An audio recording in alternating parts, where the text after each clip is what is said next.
కేడమా నా దుర్గమా, నేను నమ్ముకున్న దైవమా.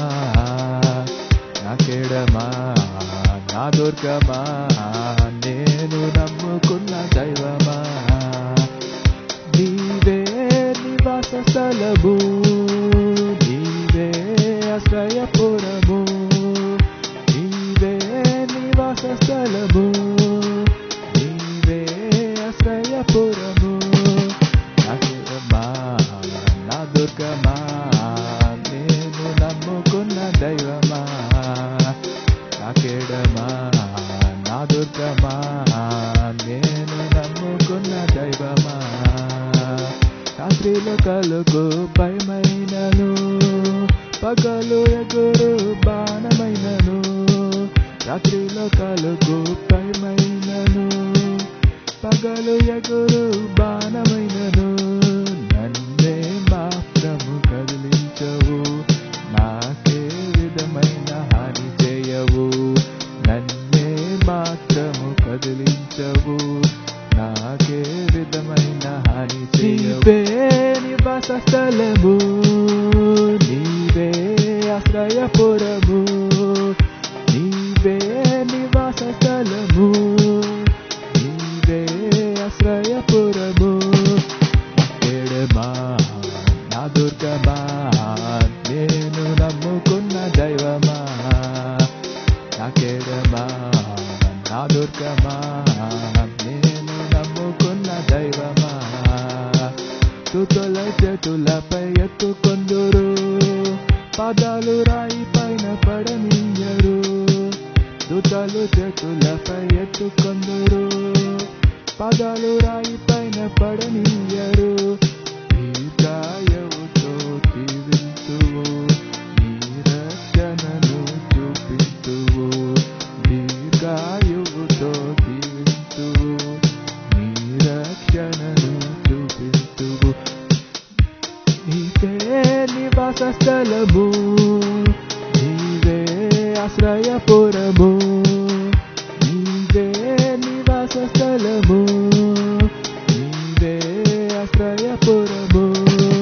నా కేడమా నా దుర్గమా, నేను నమ్ముకున్న దైవమా. నా కేడమా నా దుర్గమా, నేను నమ్ముకున్న దైవమా.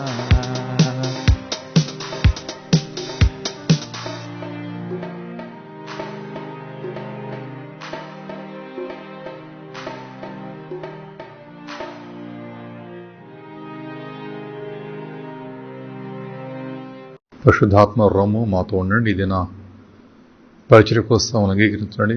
ఆత్మవాతావరణం హృదయాల్లోంచి నీ శ్రేణులు మేము ధ్యానపూర్వకంగా గడిపి ఆత్మీయ మేలు పొందుకుంటూ వాక్య ధ్యానం ద్వారా కూడా బలపట్టుకు సహాయించిన కోరుకుంటున్నాను.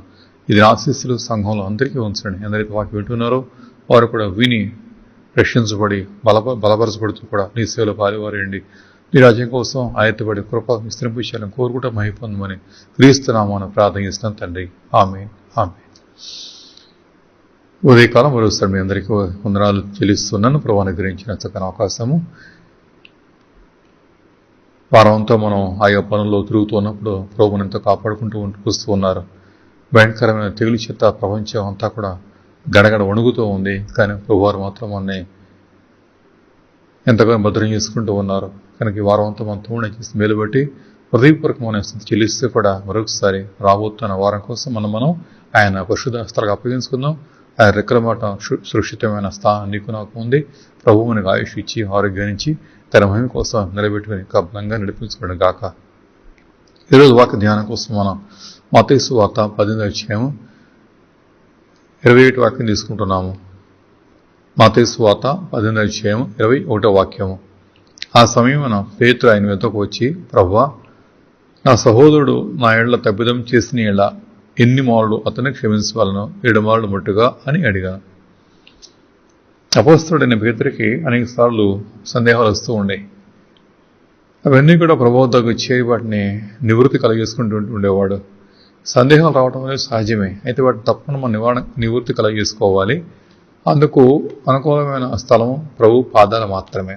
జీవితంలో మనకి ఏ రకమైన ప్రశ్న కలుగుతున్నా, ఇటు ఆధ్యాత్మిక విషయాలు కానీ లేకపోతే వాక్యాన్ని మనం అవగాహన చేసే అంశాలు ఏమున్నప్పుడు కూడా ఒకవేళ వాడిని తీసుకెళ్లేస్తే ప్రభు సముఖంలో పెట్టి ప్రార్థన చేసుకుంటే ప్రభు తప్పని అవగాహనిస్తాడు. అలా కానట్లయితే ఒకవేళ సంఘంలో పరిశుద్ధులు ఉంటారు, పెద్దలు ఉంటారు, వారి వద్దకు వెళ్తే కూడా తప్పకుండా కొన్ని సంగతులు తెలియజేస్తారు. కానీ ఈ విషయాన్ని బట్టి కూడా లోకస్తుల్ని అనగా దేవుని వాక్యం లేని వాడిని కానీ అన్యుల్ని కానీ ఆత్మ లేని వాడిని కానీ అడగడం పొరపాటు అవుతుంది. ఎందుకు వస్తుంటే వాళ్ళు ఉన్న అన్య ఆత్మ, అది వేరే ఆత్మ అవడం చేత, అది లౌకిక ఆత్మ అవడం చేత మనం ఒకవేళ తప్పుదారి పట్టించే ప్రమాదం ఉంటుంది. కాబట్టి అలా ఎవరూ కూడా దయచేసి ఏదైనా సరే సమస్య అనుభవం ఉంటే కనుక లోకస్తులు వెళ్ళవద్దు, కానీ సలహా కోసం, సంప్రదింపు కోసం, ఆలోచన కోసం వెళ్ళవద్దు, కానీ ప్రభుని ఆశ్రయించండి, పరిశుద్ధిని ఆశ్రయించండి. దేవుడు తప్పకుండా కూడా తన సేవకుల ద్వారా, తన వాక్యం ద్వారా చక్కని ప్రత్యుత్తరాన్ని నీకు అనుగ్రహిస్తారు. అందుకని వాక్యం ఉంటుందంటే ప్రతి ఆలోచనలో మనుషుని వస్తూ అవుతుంది, కానీ యెహోవా వలన చక్కని ప్రత్యుత్తరం నీకు దొరుకుతుంది. ఇక్కడ చదువుకున్న వాక్యం చూస్తే మీరు పేతురు వచ్చి ప్రభుని అడుగుతాడు కదా, ప్రభు నా సహోదరుడు నా పట్ల తప్పిదం చేస్తాడు, నేను ఎన్ని మార్లు క్షమించాలి అని అడుగుతూ ఉన్నాడు. పేతురు చేసిన మంచి పని అతడు ప్రబోధకు వచ్చేస్తాడు. పేతురికి లోకంలో స్నేహితులు లేకపోలేదు. ఎందుకోసం అంటే ఒకప్పుడు అతడు వృత్తికి జాలరి రావడం చేత ఆ జాలరి అయిన తనకి తప్పకుండా లోకంలో స్నేహితులు ఉండి ఉంటారు. మరి ప్రశ్న కలిగినప్పుడు పేతురు వాళ్ళ వద్దకు వెళ్ళవచ్చు కదా, అంటే వెళ్ళలేదు. ఒకవేళ వెళ్ళి ఉంటే కనుక ఈ ప్రశ్న వేస్తే జవాబు ఎలా వచ్చి ఉండదో అది మీకు నాకు తెలియదు కదా. ఎందుకోసం అంటే అదంతా పాత నిబంధన కాలపు అనుభవాలు, భక్తులు ఉన్న స్థలాలు అవన్నీ కూడా అప్పటికి ఇంకా క్రొత్త నిబంధన పూర్తిగా ఆరంభం కాలేదు. ప్రభు ఇచ్చారు, స్వార్థ చేస్తున్నారు, కానీ క్రొత్త నిబంధన సంబంధించిన పరిచర్య కానీ బోధ కానీ సమాజాలు, సంఘాలు ఇంకా అక్కడ అది బోధించబడలేదు. సో పాత నిబంధన సంబంధించిన బోధ అంతా వంటబడడం చేత వారికి తప్పకుండా వచ్చే జవాబు ఏంటంటే, వారికి వచ్చే జవాబు కంటికి కన్ను పంటికి పన్ను అన్నట్లుగా దెబ్బ అన్నట్లుగా తప్పకుండా కూడా ఆ రకంగా బోధ చేస్తుంటూ ఉండేవారే. అది వేరొక ఆత్మ, అది మోషే ఆత్మ, అలౌకిక ఆత్మ. అది ఒకవేళ అలాంటి ఆత్మ చేత నడిపించబడిన వాడైతే కనుక పేతురు విషయంలో అతడు తప్పకుండా పొరబడి ఉండేవాడే. అందుకని మనకి ఏదైనా చిన్న సమస్య అనిపిస్తున్నా సరే, మన మనస్సును ఏదైనా తొందర చేస్తుంటే అలాంటి వారి నివారణ కోసం ప్రభువుకు వెళ్ళి ప్రార్థనాపూర్వకంగా వాక్య ధ్యానం చేస్తూ ఉంటే, లేకపోతే పరిశుద్ధుని కానీ సేవకులు కానీ అడిగితే తప్పకుండా కూడా నీకు మంచి ఆలోచన ఇస్తారు. అది దైవికమైంది, అది తీసుకుని దానిలో కొనసాగితే అది ఎంతో అవటం చేత దానిలో తప్పకుండా మనం మేలు పొందుకుంటాము. అలా పేతురు వచ్చి ప్రభుని అడుగుతున్నాడు, ప్రభువా నేను ఎన్ని మారులు నా సహోదరుణ్ణి క్షమించాలి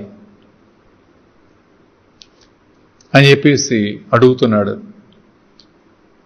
ఈ ప్రశ్న రావడానికి కారణం ఏంటంటే 15 వాక్యంలో ప్రభు విషయంగా చెప్తున్న మాట ఏమంటున్నారంటే, నీ సహోదరుడు నీ ఎడల తప్పిదం చేసిన ఎడల నీవు పోయి నీవును అతడును ఒంటరిగా ఉన్నప్పుడు అతను గద్దించుము, అతడు నీ మాట విని ఎడల నీ సహోదరుడు నీవు సంపాదించుకుంటున్న మాట ప్రభు చెప్తున్నారు. అంటే వాడిని తప్పిదం చేస్తే నువ్వు వెళ్ళి ఒంటరిగా ఉన్నప్పుడు వాడిని గద్దించు, లేకపోతే సరి చేసుకోవడానికి వస్తే నువ్వు ప్రయత్నం చేయి. వాడు వింటే కనుక నువ్వు సంపాదించుకుంటావు, వినకపోతే కనుక వాడు నువ్వు సంఘానికి ఆ సంగతి తెలిసి వారు కూడా వస్తారు. ఒకవేళ వారి మాట వినకపోతే కనుక నీవు అతనిని అన్యునిగా ఎంచుకోమని చెప్పేసి అంటూ ఉన్నారు. అంటే ప్రభు ఉద్దేశం ఏంటంటే ఇక వాంతనికి ఎక్కువ వివాదం వద్దు, గొడవ పెట్టుకోవద్దు, సమాధాన పూర్వకంతలకు వచ్చి ప్రభు చెప్తున్నారన్నమాట. సో దీని అంశంలో మాట్లాడుతూ పేతురు ప్రభుని అడుగుతారు, ప్రభు ఇలాగైతే నేను ఎన్నిసార్లు అనే మాట వాడుతున్నాడు. దానికి జవాబుగా ప్రభు కింద చక్కని ఉపమానం చెప్తున్నారు. ఆ సారాంశంతో కూడా మనకెంతో దీవెనకరమైన అంశం అది. నిజమే, క్రైస్తవ జీవితంలో కూడా మనకు కూడా కొన్నిసార్లు మనకి మన తోటి వారి విషయంలో కొంత మనకి తొందరలు వస్తూ ఉంటాయి, రాకమానం వస్తాయి. లోకంలో మనం ఉన్నాం, మన కుటుంబీకులు కూడా ఒకవేళ ఒకళ్ళు దేవుళ్ళు ఉండవచ్చు, మరొక లోకంలో ఉండవచ్చు కూడా. వాళ్ళు దేవుళ్ళు ఉన్నా లోకంలో ఉన్నప్పటికీ కూడా కొన్ని పర్యాయాలు వారితో మనకి కొంత తొందరలు వస్తూ ఉంటాయి. కుటుంబాలు మాత్రమే కాదు, ఉద్యోగంలో, వ్యాపారాల్లో, సమాజంలో చుట్టూ ఉన్న వారు వచ్చి కూడా తప్పకుండా కూడా కొన్ని వస్తాయి. వారి వల్ల మనకు వస్తూ ఉంటాయి. కొన్ని పర్యాలు మన వల్ల కూడా వరకు వచ్చే అవకాశం కూడా ఉంది. ఎందుకంటే అభిప్రాయ భేదాలు ఉన్నాయి లోకంలో.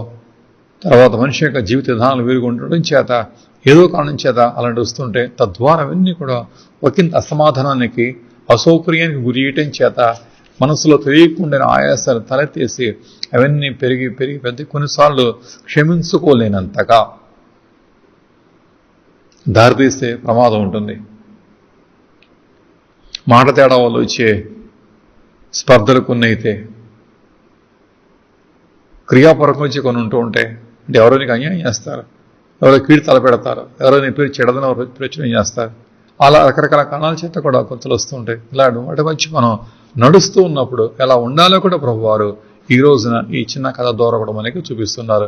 అంచేత సమాధానం అనేది ఎంత ప్రాముఖ్యమైందో కూడా ప్రభువారు చూపిస్తూ దానిలో నుంచి కూడా క్షమించు అనే మాట కూడా ప్రభువారు నేర్పిస్తున్నారు. సమాధానము క్షమించు రెండు కూడా అనుబంధమైన అంశాలే. మనం సమాధానం కలిగి ఉండటం కోసము మనం తోటివాడు మనం క్షమిస్తూ ఉంటూ ఉండాలి. మనం సమాధాన పుత్రులమై ఉన్నాము, సమాధానకర్తని పరిశుద్ధాత్మలో మనతో ఉన్నారు. అంటే సమాధానం కాపాడుకుంటే మన దేవుని పిల్లలు అని చెప్పేసి వాక్యం చూపిస్తూ ఉంది. అది కలిగి ఉండటం కోసం మనం తప్పకుండా కూడా ఇలా జరుగుతున్నప్పుడు వారి పట్ల మనకు కావాల్సినటువంటి క్షమాపణ గుణాన్ని, సహనాన్ని కనపరుస్తూ కూడా ఎలా ఉండాలో కూడా ప్రభువారు ఈ కథలో మనకి నేర్పిస్తూ చూపిస్తూ ఉన్నారు. మరి ముఖ్యంగా ఈ అంచె దినాల్లో కుటుంబ వ్యవస్థలో కూడా విపరీతమైన తొందరలు వస్తున్నాయి. ఎందుకని మత్తయి సువార్తలో ప్రభువారు చోట చెప్తారు కదా, అక్రమం విస్తరిస్తూ ఉంది, అనేకుల్లో ప్రేమ చల్లారిపోతుందని చెప్పేసి మత్తయి 24వ అధ్యాయంలో 12వ వాక్యంలో స్వాంగంగా ప్రభువు చెప్పారు. సక్రమం విస్తరిస్తుంది. అంటే అక్రమం అంటే క్రమము కానిది, వాక్యానుకూలమైనది కానీ విస్తరిస్తూ ఉంది. దానివల్ల కలుగుతున్న తొందరలు అనేక ఉండటం చేత ఆ మనుషుల్లో ప్రేమ చల్లారిపోతూ ఉన్నది. వీటి మధ్య మనం సహిస్తూ ఉండాలని చెప్పేసి ఆయన 13వ వాక్యం 24వ అధ్యాయాన్ని కూడా అక్కడ సెలవిస్తూ ఉన్నారు. అందుకని ఈ ఆత్మీయ జీవితంలో మనకి మనలో ఉండవలసిన ఒక ఆత్మ, అదే ఆత్మ అంటే సమాధానపు ఆత్మ, సమాధాన పరిచయ ఆత్మ, సమాధానం కోరుకునే ఆత్మ, దానికి అనుబంధంగానే సహించే ఆత్మ, క్షమించే ఆత్మ కూడా దేవుని ఆత్మ ఉండటం చేత అలా క్రొత్త నిబంధన సంబంధమైన ఆత్మను తప్పకుండా కూడా కలిగి ఉండవలసిన వారు అయినాము. ఇది ప్రభు ఆత్మ అయినది. ఇది మోషే ఆత్మ వేరు, అంటే ధర్మశాస్త్ర సంబంధించిన ఆత్మ వేరుగా ఉన్నది. అందుకని ఆ రోజుల పాత కాలంలో వారు పంటికి పన్ను కంటికి అని చెప్పేసి అంటూ కూడా రేపు తీరుస్తూ కూడా మనుషుల్ని రాళ్ళతో రువి చంపుతూ ఉండేవారని చెప్పేసి మన వాక్యంలో మనం చూడవచ్చు కూడా. కానీ క్రొత్త నిబంధన వేరుగా ఉంది. దీనిలో ఉన్నంతా కూడా ఒకవేళ ఎవరైనా తప్పిదం చేస్తే నీ పట్ల వారిని ఎలా సహించాలో కూడా, ఎలా భరించాలో ప్రభావం చెబుతూ కూడా అందుకు ఆయన తన జీవితాన్ని మన కళ్ళ ముందు పెడుతూ ఉన్నారు. నిజమే, యేసు ప్రభువాన్ని సిలువేసిన గడియల్లో అనేక రకాలుగా ఆయన తృణీకరించారు, అవమానపరిచారు, దూషించారు. ఎవరైనా చేసినప్పటికీ కూడా ప్రభువారు పలికిన ఒకే ఒక పలుకు, తండ్రి వీరేమి చేస్తున్నారు, వీరికి తెలియదు కనుక వారిని క్షమించాలన్నమాట పలికారు. తన సంపూర్ణ సహనాన్ని ఆయన కనపరిచి క్షమ చూపించడం చేత తన సమాధానాన్ని ఆయన కాపాడుకుంటూ ఉన్నారు. అది మనకు మాదిరిగా చూపిస్తూ ఉన్నారు. అంటే క్రొత్త నిబంధన వేరు, పాత నిబంధన వేరుగా ఉంది. మన క్రొత్త నిబంధన సంబంధమైన పరిశుద్ధులు అవటం చేత ఈ మార్గంలో, ఈ మాదిరిలో కొనసాగాలని చెప్పి ప్రభు చెబుతూ కూడా మనకి వాక్యాన్ని మనకి జ్ఞాపకం చేస్తున్నారు. అయితే ప్రభు నేర్పిన కథ దీనిలో చాలా అద్భుతంగా ఉంటుంది. ఎందుకంటే ఒక అతనికి పనివారు ఉన్నారు, ఓ రాజుకి. అతడు లెక్క చూసుకుంటున్నప్పుడు అందులో ఒకడు 10,000 తాంతులు ఒకడు అప్పు ఉన్నాడు. అప్పు ఉన్నప్పుడు రాజు వద్దకు తేబడ్డాడు, అధికారి వద్దకు తేబడ్డాడు. అయితే ఈ పనివాడు మాత్రం దాన్ని తీర్చలేక తిప్పలు పడుతూ ఉంటే రాజుగారు అంటాడు కదా, వాని భార్యను పిల్లలను ఆస్తి అమ్మేసి అప్పు తీర్చాలని చెప్పేసి ఆజ్ఞాపిస్తున్నారు. అయితే ఆ దాసుడు లేదా పనివాడు సాగిలిపడి నమస్కారం ఇస్తూ కూడా, మొరుకుతూ కూడా నన్ను క్షమించు, ఓర్చుకో అని చెప్పేసి చెబుతాడు. యజమాని కనికరపడి వాడిని విడిచిపెట్టేస్తాడు, అప్పు క్షమిస్తాడు.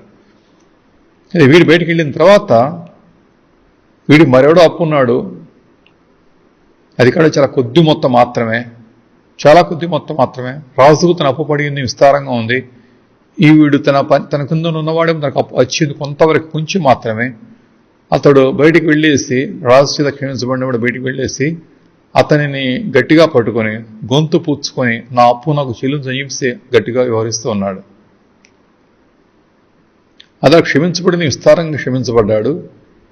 వీడు మరొకడు తనకి కొంచెమే అచ్చి ఉన్నాడు. అది కూడా తనను భరించలేక వెళ్ళి అతని గొంతు పుచ్చుకొని కఠినంగా వ్యవహరిస్తున్నాడు.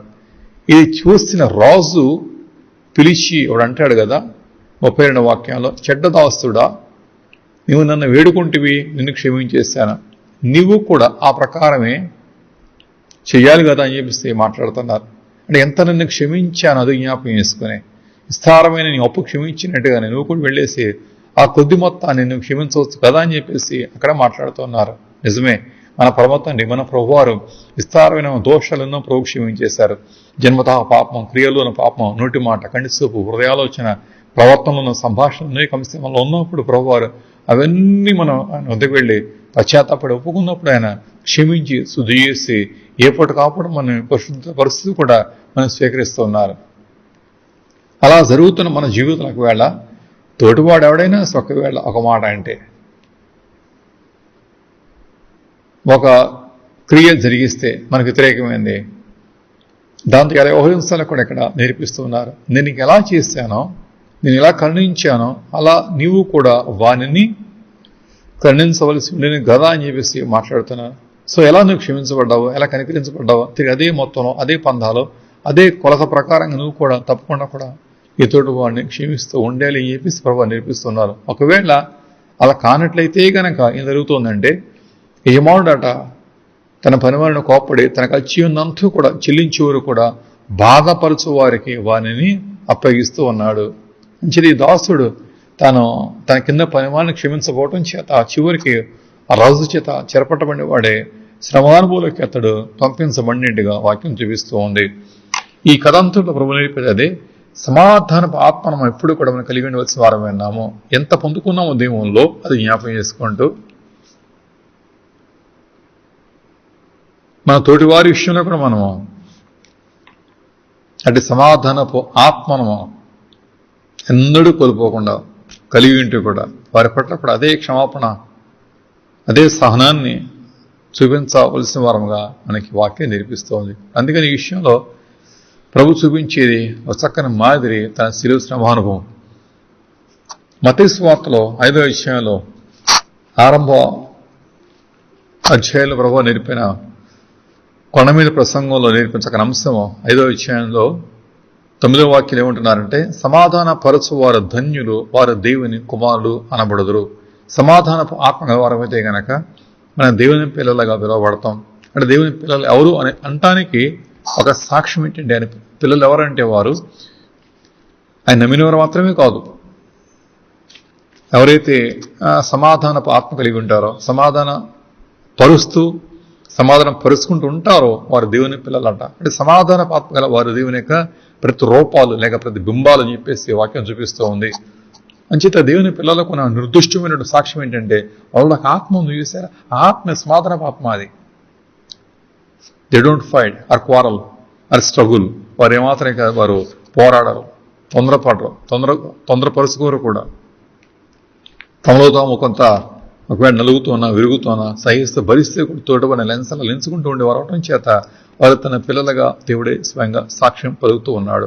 అందుకని 5వ అధ్యాయంలో 11వ వాక్యంలో ప్రభువారు అంటున్నారు చూసారా, ఒకవేళ జనులు మిమ్మల్ని నిందించి హింసించి చెడ్డమాటలెల్లా పలుకున్నప్పుడు మీరు ధన్యులు, సంతోషించండి, ఆనందించండి, పరలోకంలో మీ ఫలం కూడా అధికము అవుతుంది. ఇలాంటి కాలాలలో మనం ఆయన వాక్యం జ్ఞాపకం చేసుకుంటూ కూడా అంత మించి ఆయన ఆత్మను మనం కలిగి ఉంటే కూడా, ఆయన ఆత్మ కలిగి ఉండాలి. సమాధానం కాపాడుకోవాలంటే కనుక తప్పకుండా కూడా ఆయన ఆత్మ కలిగి ఉండాలి. మనం ఆయన ఆత్మ లేకుండా మాత్రము ఈ స్వభావం మనం కలిగి ఉంటాం అన్నమాట. అసాధ్యం విషయం అది. పుట్టిన నీ పాప శరీరంలో ఇది ఎప్పుడు తొందరపడుతూ ఉంటుంది, తొందరపరచుకుంటూ ఉంటుంది. అది దీన్ని మనం జీవించాలంటే కనుక సమాధానపు ఆత్మను తప్పకుండా కూడా ఈ దేహం కలిగి ఉండాలి. అలాంటి ఆత్మను ప్రభువారు మనకి నిండారుగా అనుగ్రహించని కాక. 5వ అధ్యాయంలో చూస్తే మనం మరో చోట ప్రభు అన్నారు కదా, 22వ వాక్యం వెళ్ళిపోతే, నేను మీతో చెప్పింది ఏమనగా తన సహోదరుని మీద కోప్పడు ప్రతివాడు కూడా విమర్శకు లోనవుతాడు. ఈ మాటలు చాలా మనకి ఇబ్బందికరంగా అనిపిస్తూ ఉంటాయి. సహోదరుని మీద కోప్పడు వాడు, ఎన్నిసార్లు మనం కోప్పడి ఉంటాము. కఠినమైన కోపాలు మనకు వస్తూ ఉంటాయి. కొన్ని మార్ల కోపాలు ఓ పాఠాన్ని కూడా మనం వదిలించుకోలేకపోతూ ఉంటాం. అందుకనే పౌలు చెప్పాడు కదా, ఒకవేళ కోపడితే కనుక మీరు సూర్యాస్తమయంలో ఆ కోపం తొలగిపోవాలని కూడా అక్కడ పౌలు మాట్లాడుతూ ఉన్నాడు. మీలో కోపడు ప్రతివాడు కూడా విమర్శకులు అవుతాడు. సహోదరుని చేసి వ్యర్థుడా అని చెప్పేవాడేమో మహాసభకి వెళ్ళిపోతాడు. ద్రోహిని పిలిచేవాడు నరకాగ్నికి కూడా అతడు లోనవుతాడు. ఇంత కఠినమైన మాటలు దీనిలో ఉన్నాయి. ఆయన ఉద్దేశం ఒకటే, తన పిల్లలు, తన ప్రతిరూపాలు, తన ప్రతిబింబాలు వారు ఎప్పుడూ కూడా హృదయం అంతర్యంలో ఆత్మ కాపాడుకోవాలి. But you will be tested, will be tried. నీ చుట్టూ ఉన్న పరిస్థితులు బట్టి తప్పకుండా కొంత గెలుపులు అవుతూ ఉంటుంది. ముఖ్యంగా నీ కుటుంబంలో కూడా ఒత్తిళ్ళు వస్తూ ఉంటాయి. ఇవన్నిటిని మనం జీవించడం కోసమే ఆయన చెంతకు చేరి ఆయన కృప కోసం మనం వేడుకోవాలి.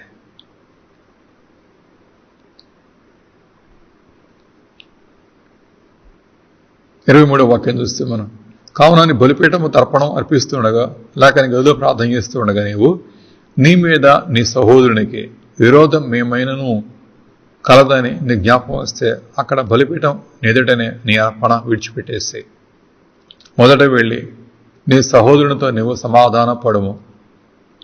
ఆడు తర్వాత వచ్చేసి నీ అర్పణ అర్పించము. ఏది ముఖ్యం? అర్పణ ముఖ్యమా, సమాధానం ముఖ్యమా అనే ప్రశ్న జవాబుగా ప్రభువారు ఏమంటున్నారంటే, నీ అర్పణ, నీ ప్రార్థన అది ముఖ్యమైనది కాదు. అది of course we need to pray, ప్రార్థన చేసుకోవాలి. Yes, we need to go to church, తప్పకుండా సంఘానికి వెళ్ళి ప్రార్థన మనం ఎక్కిపిస్తూ ఉండాలి.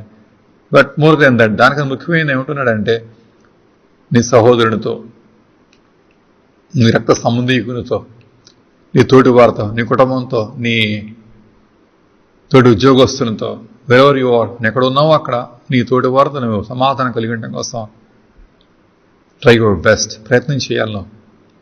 సమాధానం వెతికి వెంటాడాలి. ఒకవేళ వారు వేధిస్తే అది వేరే అంశం, కానీ నీ మట్టుకు నువ్వు ప్రయత్నం చేయాలి. సమాధానం కలిగి ఉంటాము. ఆ తర్వాత వచ్చి తప్పుని అర్పణ నువ్వు అర్పించము. 25వ వాక్యానికి వస్తే మీరు, ఒకవేళ అలా కానట్లేదు అని అంటున్నారు కదా ప్రభు వారు, నీ ప్రతి వాదితో నువ్వు త్రోవలో ఉండగానే త్వరగా వానితో సమాధాన పడము. లేని ఏళ్ళ ఒకవేళ నీ ప్రతివాది నీ న్యాయాధిపతికి అప్పగిస్తాడు, న్యాయాధిపతి ఏమో నిన్ను భద్రతకు అప్పగిస్తాడు, అంతటా నీవు చెరసాల వేయబడదువు, కడపటి కాసు చెల్లించు వరకు కూడా అక్కడ నుండి నీ వెలుపులో రానేరవని నీతో నిశ్చయంగా చెబుతున్నాను. సో సమాధాన పడే వరకు కూడా మనకు కొంత శ్రమ. ఈ వాక్యంలో తర్వాత మత్తయి సువార్తలో రాయబడిన ఆ 18వ అధ్యాయం ఈ 2 భాగాల్లో కూడా మన స్పష్టంగా రాయబడిన అంశం ఏంటంటే, ఒకవేళ అసమాధానం చేత మనం గెలివిలవుతుండే ఏమంతైనా సరే మన దేహాలు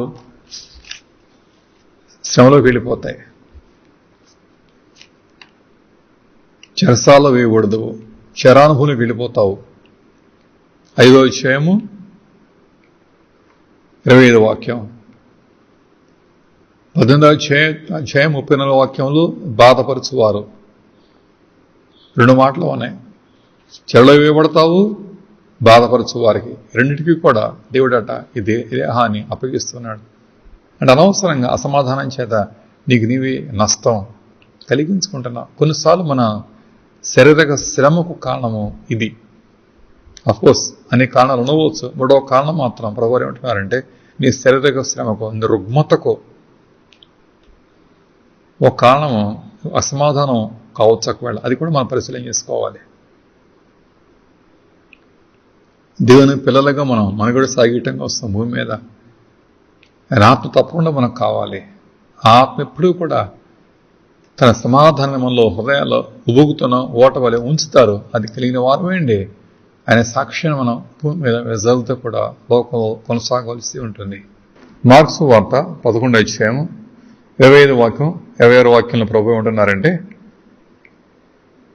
మీరు ఒకరి మీద ఒకరికి విరోధం ఏమైనా కలిగి ఎడలా మీరు నిలబడి ప్రార్థన చేయనిప్పుడెల్లన్నూ కూడా వాడిని మీరు క్షమించుడి, అప్పుడు పరలోకమున మీ తండ్రి కూడా మీ పాపములు క్షమించును. సో విరోధ భావాలు ఉన్న ఎడలా, అసమాధానం ఉన్న ఎడలా మీరు ప్రార్థన చేయనిప్పుడల్లా కూడా మొదటిగా వాడిని మీరు క్షమించుడే. నీ హృదయం నువ్వు సమాధాన పరచుకోవడం చాలా అవసరమే అలాంటి వారితో.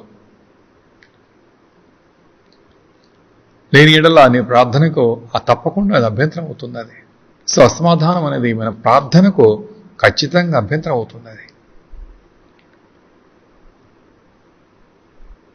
అందుకని ఈ విషయంలో స్పష్టంగా అంటున్నారు, మీరు క్షమించండి, అప్పుడట పరలోకమున మీ తండ్రి కూడా మీ పాపములను క్షమించును.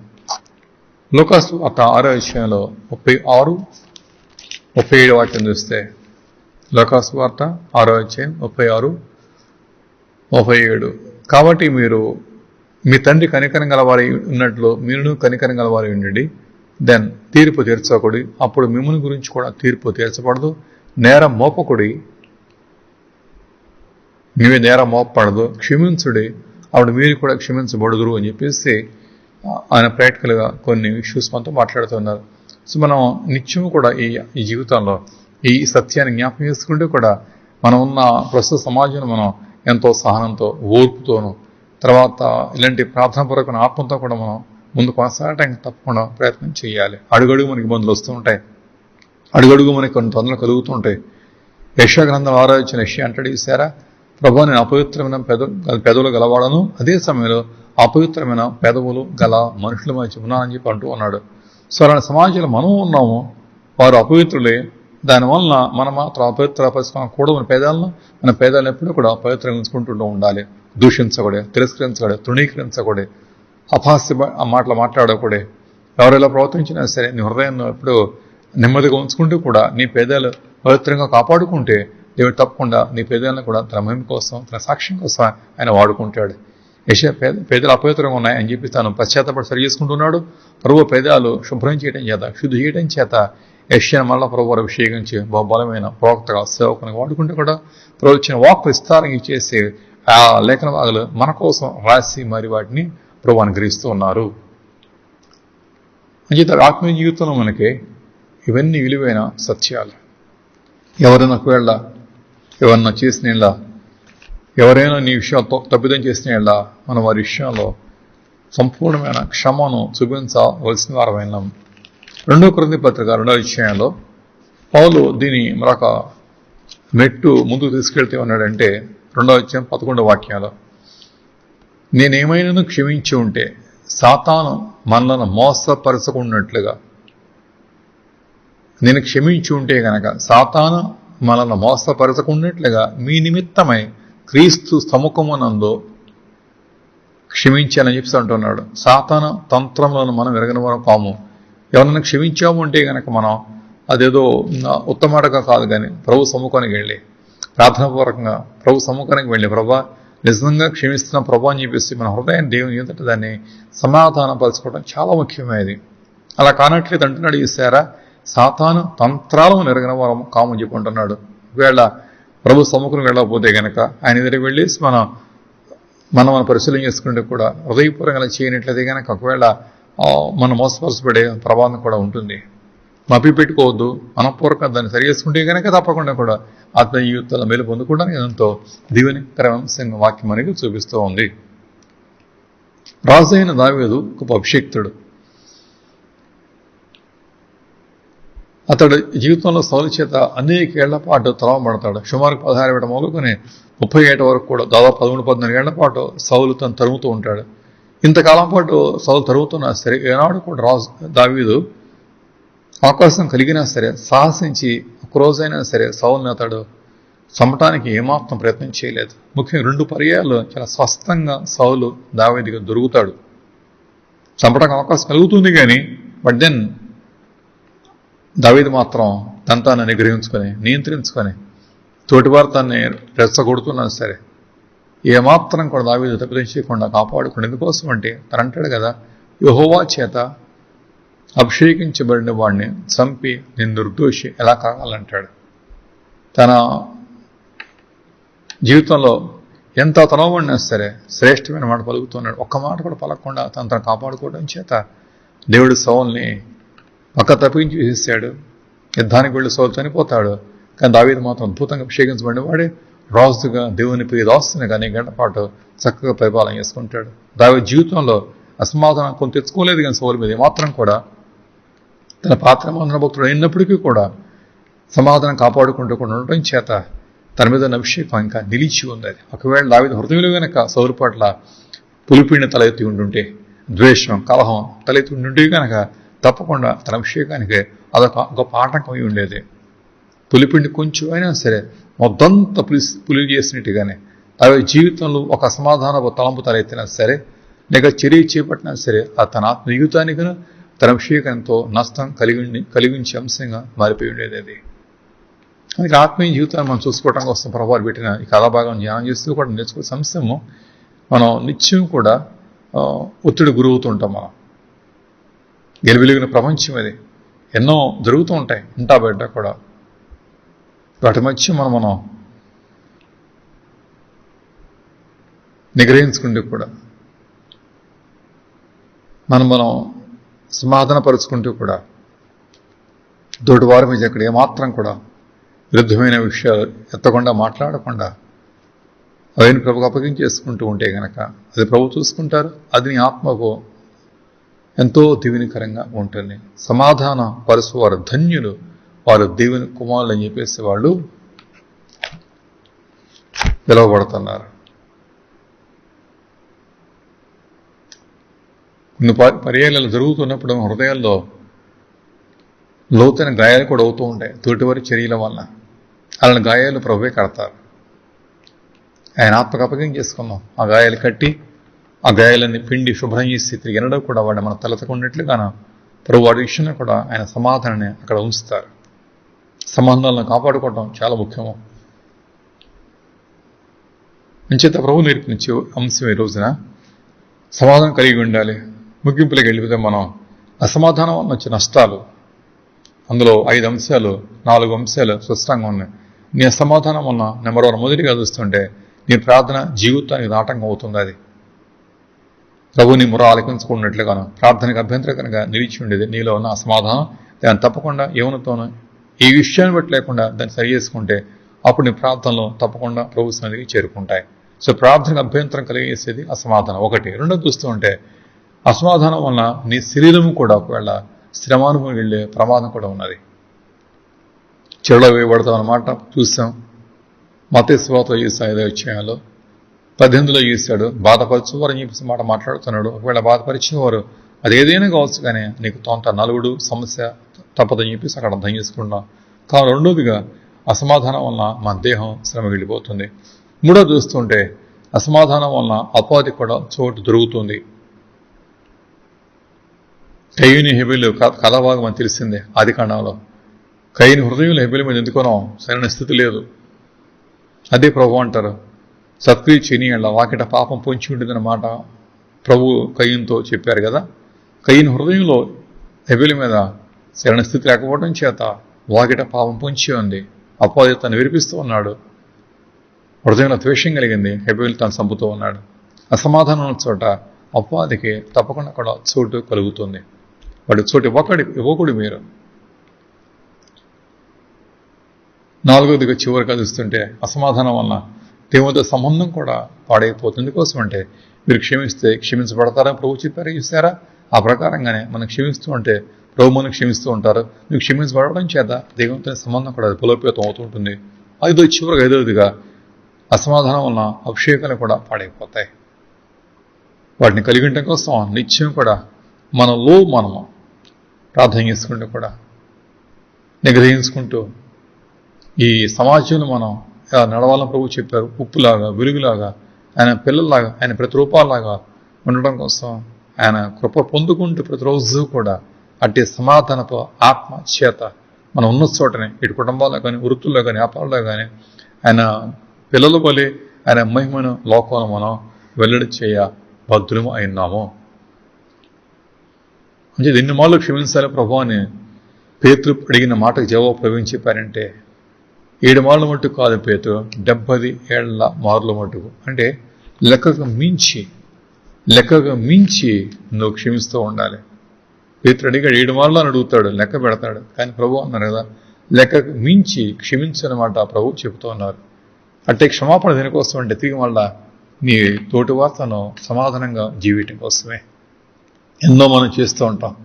దినచర్యలో వచ్చే తలంపులు ఎన్నో, ఆలోచనలు ఎన్నో వస్తున్నాయి. గతం ప్రభు ఎన్నో క్షమిస్తూ వచ్చేసరికి ఇస్తారా అవన్నీ మననం చేసుకుంటూ కూడా ఇలాంటి సుగుణం కనబరుస్తూ కూడా మన తోటివారి పట్ల అలా ప్రేమపూర్వకం ఉన్నాం, సమాధానం కలిగి ఉన్నాం. అటు ఆత్మ కలవారమైతే కనుక ఆయన పిల్లలు అవ్వటం చేత దేవుడు మన పక్షంగా ఉంటే కూడా మన విషయంలో ఆయన చూసుకుంటారు. ఇక్కడ శత్రువు ఉంటే ప్రభు చూసుకుంటారు. శత్రువు విషయంలో ఆందోళన పడవద్దు. అలాంటి వారిని ప్రార్థనాపూర్వకంగా ప్రభు అప్పగించేద్దాం. ఎవరిని దూషించవద్దు. కానీ ప్రభు మీద మనం మనసు పెట్టి వెళ్ళిపోతుంటే ప్రభువే ఆ విషయాన్ని కూడా తప్పకుండా ఆయనే పరిష్కారం చేసుకుంటారు. అందుకే రోమపత్రిక 12వ అధ్యాయం ఏమంటారంటే 20వ వాక్యంలో, కాబట్టి శత్రువు ఆకలికొని ఉంటే భోజనం పెట్టమో, దప్పికొని ఉంటే దాహంకిమో అలా చేయటం వలన అతని తల మీద నిప్పులు గొప్పగా పోయేదువు. కీడు వలన జయించబడకుండా మేలు చేత కీడు నువ్వు జయించమన్నారు. తర్వాత 18వ వాక్యం అంటారు కదా, శక్యమైతే మీ చేత నైనంత మట్టుకు సమస్త మనుషులతో సమాధానంగా ఉండండి. ప్రియులారా, పగ తీర్చుకొనవద్దు.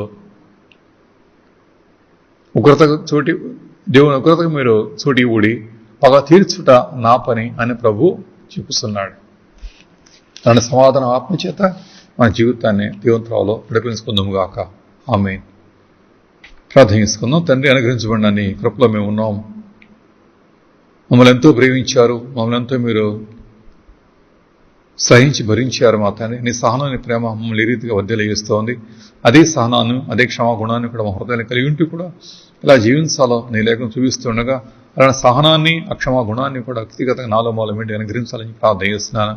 మేమున్న ప్రపంచం చాలా అక్రమంతో విస్తరిస్తూ ఉంది, దుర్వ్యాపారం జరుగుతూ ఉంది, తోటివారం వచ్చా అయిన వారి మధ్య సైతం కొన్ని భేదాలు వస్తున్నాయి.